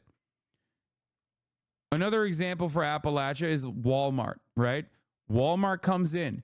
Walmart prices out every fucking family-owned grocery store. You can't compete with fucking Walmart. Walmart then hires a bunch of people at the lowest possible cost that they can hire people, because why else would they, of course they're going to do that. Walmart relies heavily on government subsidies. Once Walmart decides, it's no longer profitable for us to even maintain this fucking store, they fuck off. Now you have eviscerated the entire ecosystem. Okay? You just gutted what remained of the grocery stores that were family owned and operated. You came in, you did predatory pricing, you destroyed them, and then you fucked off. So now you have a food desert. You have a massive food desert. What are these people supposed to do? The family owned grocery store is gone. What are they supposed to do?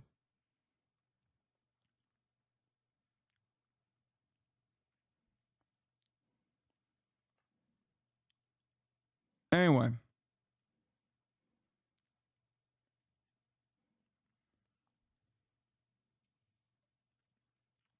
Dollar General is hugely guilty of this as well. Yeah, Dollar General is what remains after Walmart is done gutting your fucking town. Okay?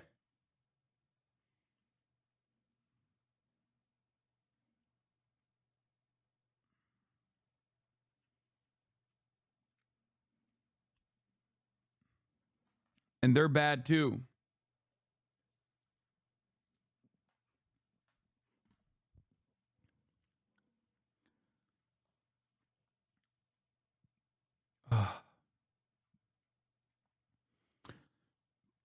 Harris plans to ban grocery price gouging. What does the evidence say? The message polls well with swing voters. It has been embraced by progressive groups, which regularly point to price gouging as a driver of rapid inflation, or at least something that contributes to rapid price increases. These groups cheered the announcement late Wednesday that Ms. Harris would call for a federal ban on corporate price gouging on groceries in an economic policy speech. What? Israel has announced operations in Gaza have largely ended? It's news to me. Yeah, here it is. Here. Radiating death. How Walmart displaces nearby small businesses. The closer they are, the more they fall. And then they fuck off. Okay?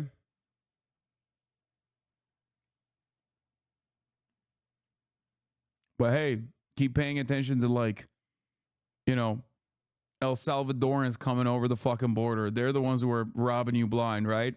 Not these fucking guys.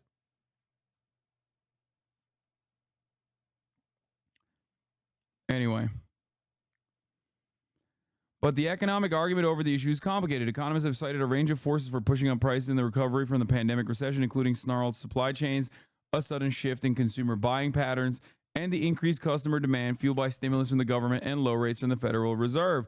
Most economists say these forces are far more responsible than corporate behavior for the rise in prices in that period. But Biden administration economists have found that corporate behavior has played a role in pushing up grocery costs in recent years. But that other factors have played a much larger role. The Harris campaign announcement on Wednesday cited meat industry consolidation as a driver of excessive grocery prices, but officials did not respond on Thursday to questions about the evidence Ms. Harris would cite on how her proposal would work. There are examples of companies telling investors in recent years that they have been able to raise prices to increase profits, but even the term price gouging means different things to different people. To some, it means companies are using shortages as an opportunity to raise prices rapidly, taking advantage of an imbalance between supply and demand to rake in huge profits. That kind of behavior is common, even expected in economics, and tends to crop up when products become hard to get. Okay? For others, price gouging suggests that companies are choosing to produce less, effectively keeping something in short supply so they can charge more. At least in theory, such a situation should only be temporary. New competitors should enter the market and provide products at a price people can afford, and some seem to use the term to mean that companies have been taking advantage of a moment of rapid inflation to pass through price increases of their own. Okay? Prices jumped starting in 2021 as factory shutdowns and supply chain problems caused shortages for some products, including cars and furniture. At the same time, the pandemic relief checks and shifts in consumer behavior tied to the pandemic helped fuel hot consumer demand for physical goods.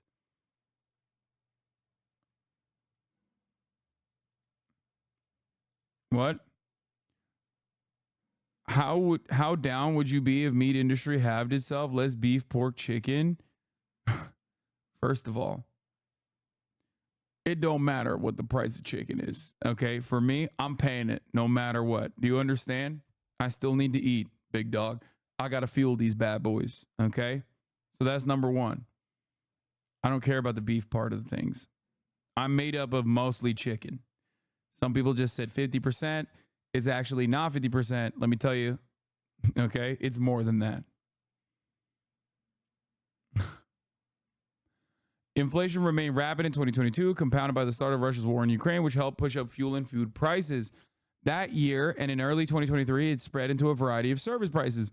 The price jumps were especially painful in categories like groceries. At their peak in August 2022, prices for food at home climbed 13.5% compared to a year earlier. And that matters to the typical household and voter. Economic research suggests the cost of groceries, which consumers buy regularly, seeing clearly posted prices, plays a hefty role in shaping Americans' views of inflation. But inflation has been slowing markedly over the past year and is now nearly back to its pace before the pandemic. Consumer Price Index climbed 2.9% in the year through July. Data this week showed the first time inflation has dipped below 3% since 2021. Okay? But inflation has been, as economists revisit why inflation reached such rapid pace at its peak, some point to price gouging. It is clearly the case that corporate profits picked up sharply during the pandemic. And throughout 2022 and much of 2023, companies regularly talked about how much new pricing power they had and how they were trying to keep customers buying more premium products at heftier price points. Researchers at the Liberal Groundwork Collaborative in Washington produced a report in January calculating that corporate profit margins accounted for about half of American inflation in the second half of 2023. Okay? But companies were able to rake in those profits for a reason. Some economists pointed out consumer demand was very strong. Fed and congressional efforts to boost households and businesses during the pandemic, like the $1,400 payments from individuals Mr. Biden signed as a part of the economic rescue plan, fueled consumption. If prices are rising on average over time and profit margins expand, that might look like price gouging, but it's actually indicative of a broad increase in demand. Yeah, it's just normal market, dude. It's just normal market. Yeah, people have more purchasing power, so we just keep prices high after getting like real hits to our supply. Okay? And then having to increase prices to adjust to that due to increased demand, but then continuing to do so and continuing to keep prices high and even increasing it higher, I think is what I think that's what they're saying. They're saying that is normal market conditions and it's not price gouging, whereas I think the Kamala Harris administration is going to consider that to be price gouging.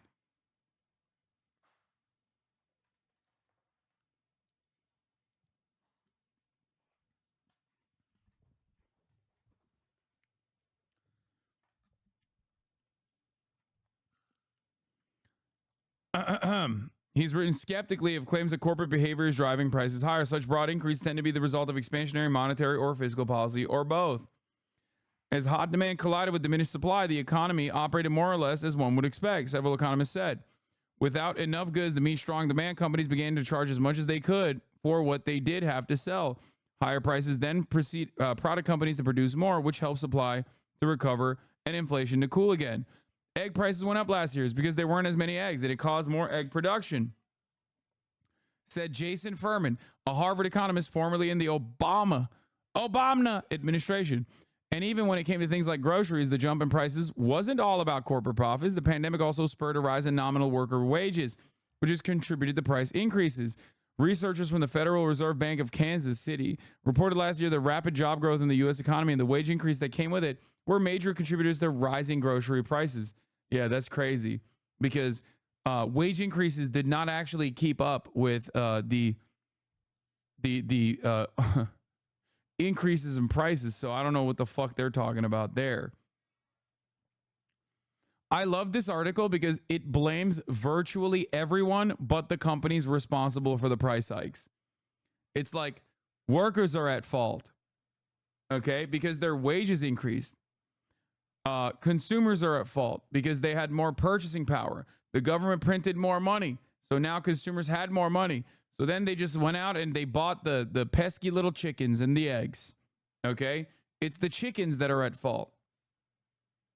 And then when you like dive into the individual price hikes for things like eggs, you realize that like the avian flu did not even harm the largest fucking egg producer in the country, and yet they still increased their prices.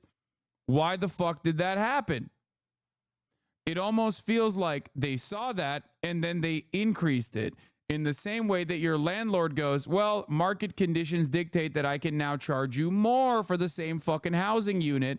So sorry, your rent went up by 25%. It's just normal market conditions. So if these guys, okay, if these guys are doing that shit, if they're doing that shit, market rate, nothing I can do, market conditions, either you change the market conditions by using the government and all of its powers to increase the rate of supply, okay?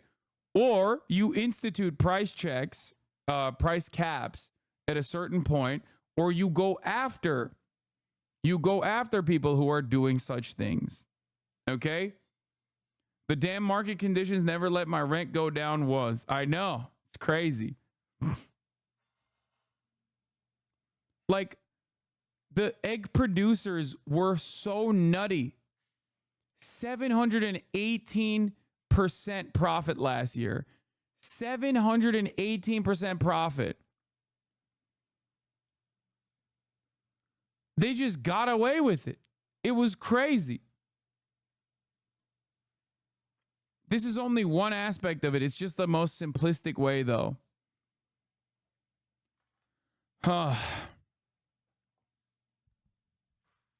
Yeah, others tweeted that simple economics and not greed were behind the rise in Cal-Maine Foods revenue. One Twitter user wrote, sigh, it's simply supply, which is low right now, and demand, plus inflation.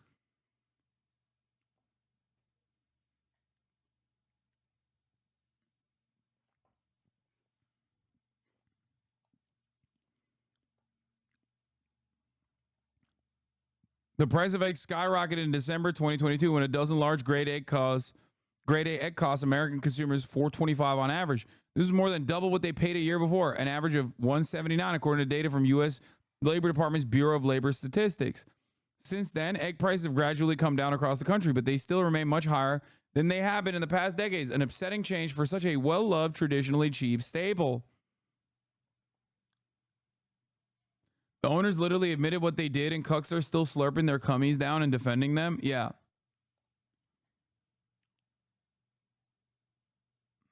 It's great.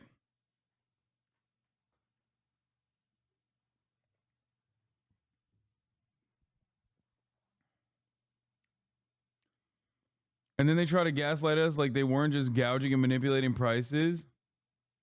This is an older story, though. Wait, U.S. egg producers lose price-fixing case. They engaged in conspiracy to reduce supply in an attempt to increase the price of eggs, a court ruled. Wait, isn't this the old? Yeah, this is from October 2004 to December 2008. Yeah. It's a new article, but it's actually talking about an older case.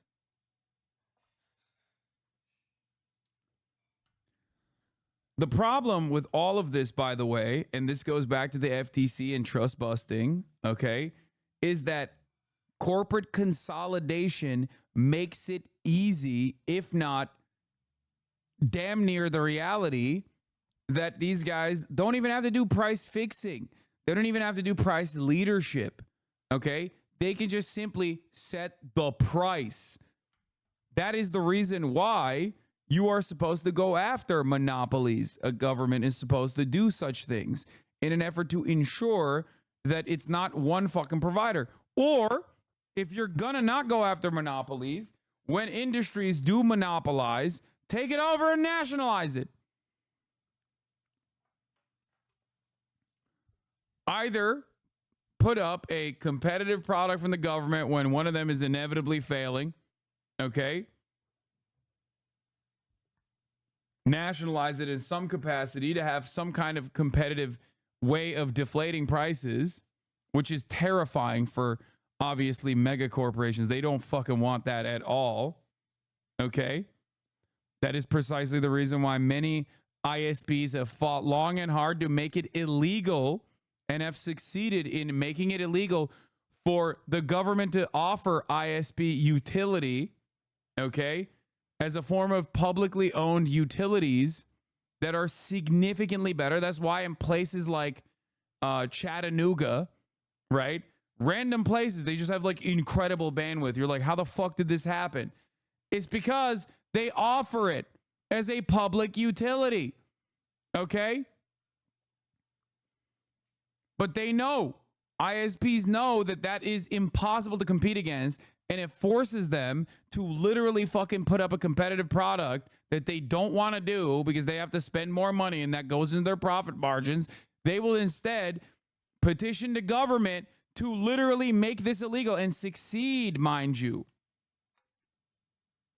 But up the road in Nashville, there's only AT&T and Comcast with a small block of Google Fiber. Exactly.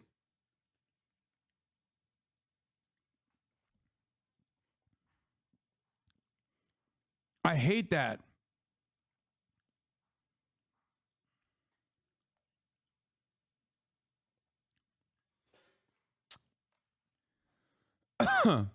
Yeah, Comcast and AT&T sued the city to prevent Google Fiber from expanding.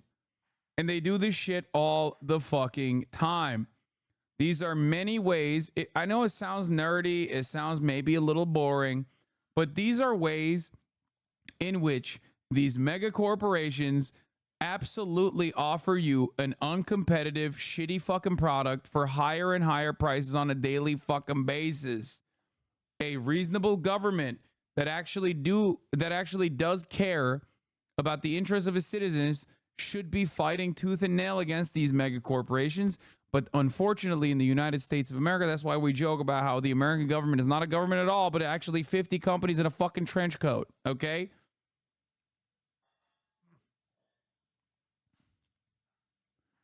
Every part of your life where there is a shitty ass service that is getting increasingly worse as its prices go up, there is a mega corporation that lobbied the government actively to ensure that there is no competition in that field. Okay? And the worst part of it is that these are industries that are natural monopolies too. Like massive amounts of infrastructure spending is a necessity for them to even exist, which is why it's already naturally uncompetitive, okay? But it doesn't fucking matter. I dare you to talk about Boeing law? Fuck you mean? I shit on Boeing on a regular basis. Are you new here? Boeing is a great example of a company that has like made significantly worse products year over year over year as a direct consequence of the financialization of every company in the United States of America. Doesn't Murad work at Boeing? Yeah, he works at fucking Boeing. Exactly. He is a worker at Boeing. You think that like he's doing great? No. That money is not going back to the workers. I know that directly, okay?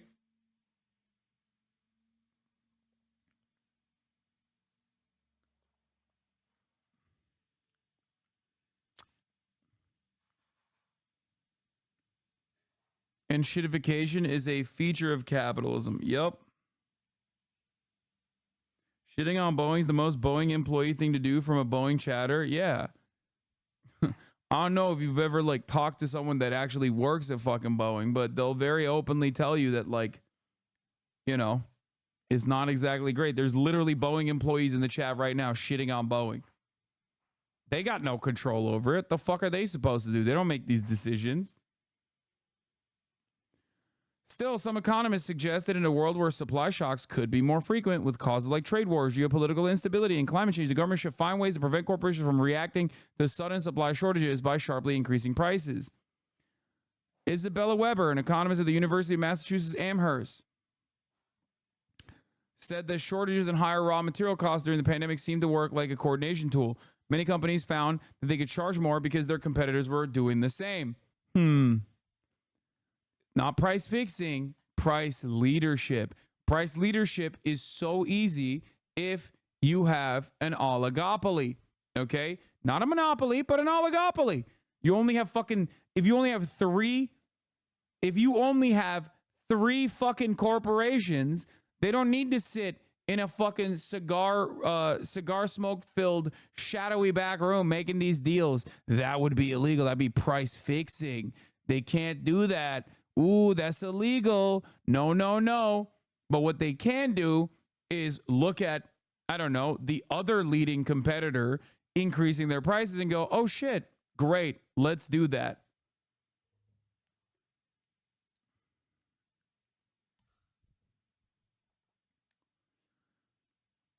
And why the fuck wouldn't they? If there's no regulation that stops them from doing so, why the fuck wouldn't they do that? Who gives a fuck? It is legal collusion. Price fixing is illegal. Price leadership is very legal. And if you have corporate consolidation, as is the case in almost every fucking sector in this goddamn country, because there's no trust busting, who's to say?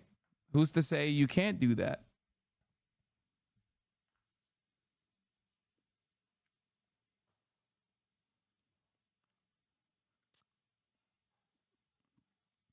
This is what a lot of people don't understand. Corporate consolidation at first is sold to the public with cheaper, more accessible consumer goods. Amazon does this. Amazon did this in e-commerce in general, right? Like, oh, dude, we can offer you cheap goods and reliable service. Delivery is super fast. It's more convenient. Come on now. And in the United States of America, we have set up our legal regulatory mechanisms to literally churn out this result. This is a shocking phenomena for many people where they're like, wait, what? Like, you mean to tell me that corporations can consolidate? They can actually engage in vertical and horizontal expansion, i.e. monopolization, as long as the consumer is not harmed, as long as prices don't increase, but as a matter of fact, are cheap and continue to be cheap?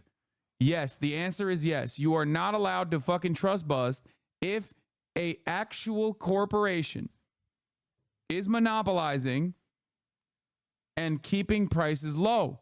But once they become a monopoly or an oligopoly, they can slow and steadily offer you worse and worse service, drive wages down as best as possible, and also simultaneously give you worse product and increase the prices. And that's how you arrive at the fucking quadruple Monty that we're experiencing currently in the United States of America.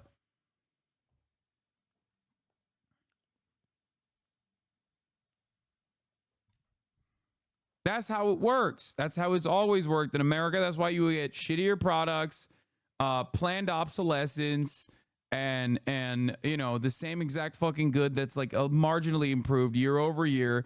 When, you know, suspiciously when the fucking new iPhone comes around, all of a sudden the iPhone ain't working no more. How the fuck did that happen?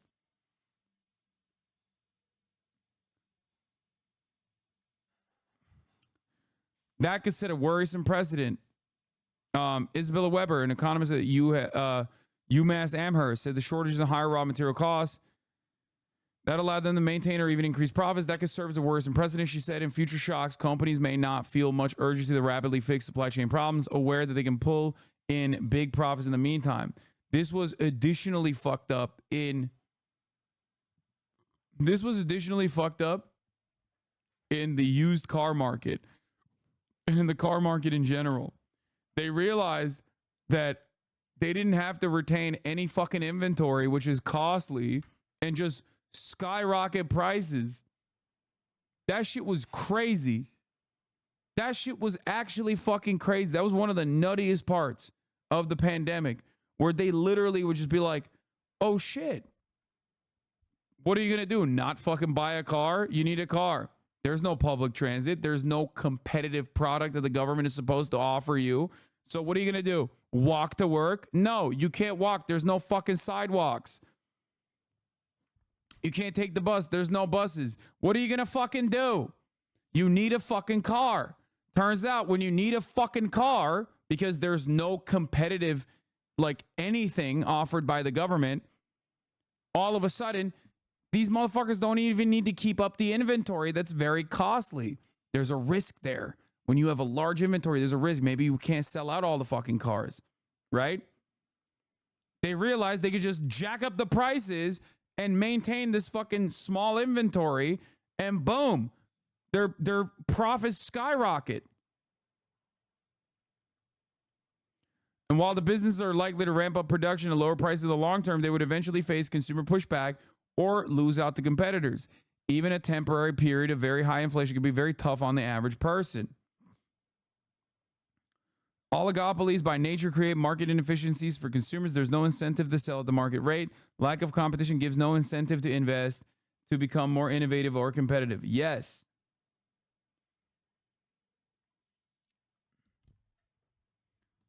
This is all a part of the problem, okay? On the fucking labor side, it's a massive issue when there's no competition. On the consumer side, it's a massive issue when there's no competition. You see it in the form of like massive fucking price hikes. It's just when the American government has relied on the public profit sector partnership since its fucking inception, with very little amenities, with very little actual public sector help that other countries in Europe and elsewhere have offered, then there is no goddamn reason for private companies to not do what they're doing right now. Like, we're playing catch up right now with respect to Kamala Harris's like price gouging initiatives. Okay. We're simply playing catch up. This is an absolute necessity because push has come to shove, you know?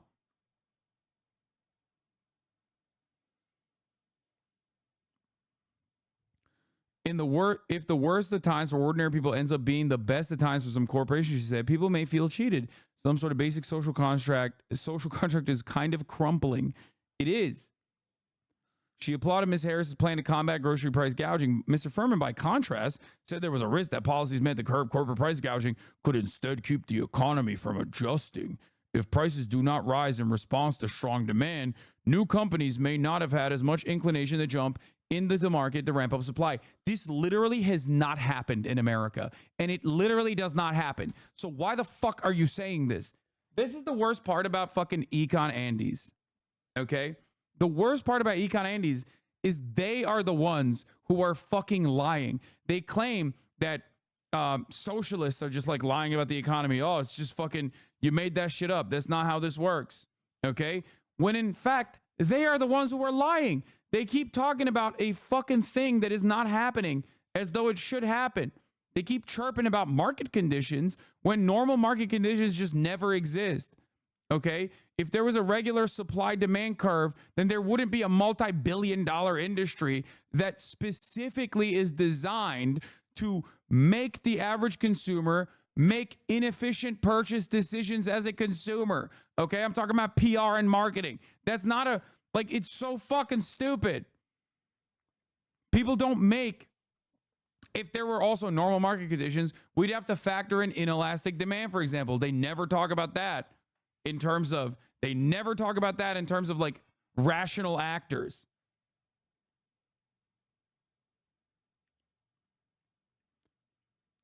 This is not sensible policy, and I think the biggest hope is that it ends up being a lot of rhetoric and no reality. There's no upside here, and there's some downside.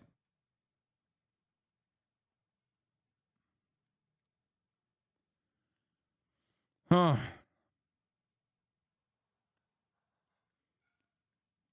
They do talk about inelastic demand, but their conclusion is we can charge more law. No, the econ Andes don't do it. Corporations are obviously very aware of inelastic demand. They abuse it on a daily fucking basis.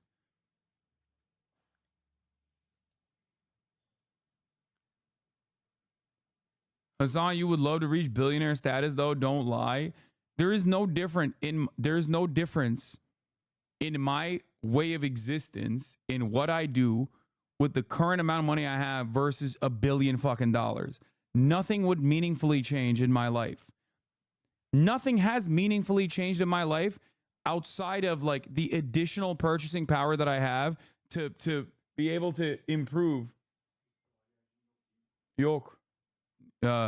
Nothing has meaningfully changed in my life. I'm doing the exact same fucking shit that I was doing in 2020. Okay, a broke boy through and through, streaming 8 to fucking 9 hours a day, and I'm doing that exact same fucking thing right now.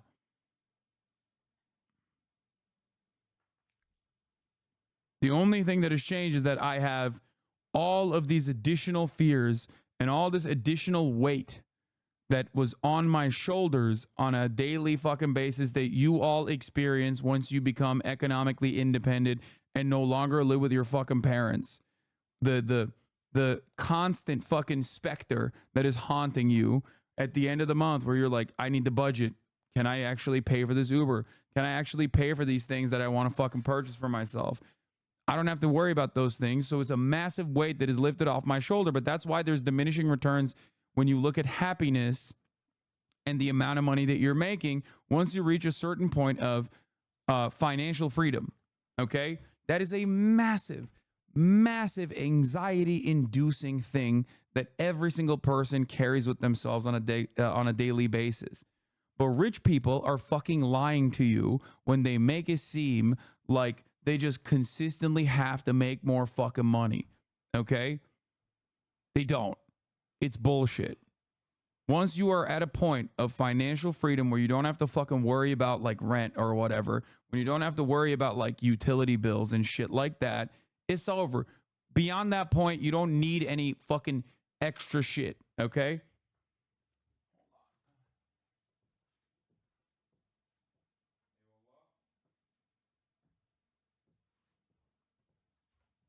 Look at that. That's freedom, baby.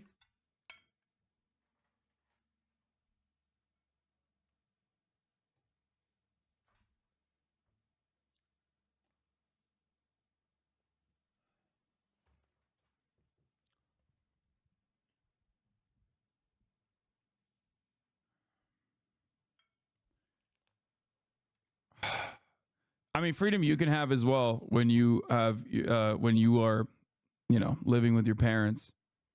Just saying, pretty good. Federal land and not letting people drill on it. There's a subtle way to hurt the oil and gas industry while not saying I want to ban on it, isn't there? Right. Well, also, if you look at the way she said that, even that thing, it's so duplicitous. Because at first she wants to ban fracking, but then her campaign puts out a statement. You should go read it, Brian. It says, we're not opposed to all forms of fracking. So there's probably somewhere where you use unicorns and pixie dust, and they're fine with that. But fracking itself, you know, they're not. But again, they didn't say we're fine with fracking. They said we're not opposed to all forms of fracking. And they didn't say what forms they're not opposed to. So it means they're opposed to fracking. People in Pennsylvania should know it's on a pause right now, all new leases, before they vote. Right. An early voting should be in a couple of weeks. Kevin Hasan, thanks so much. I'm Steve Doocy. I'm Brian Kilmeade.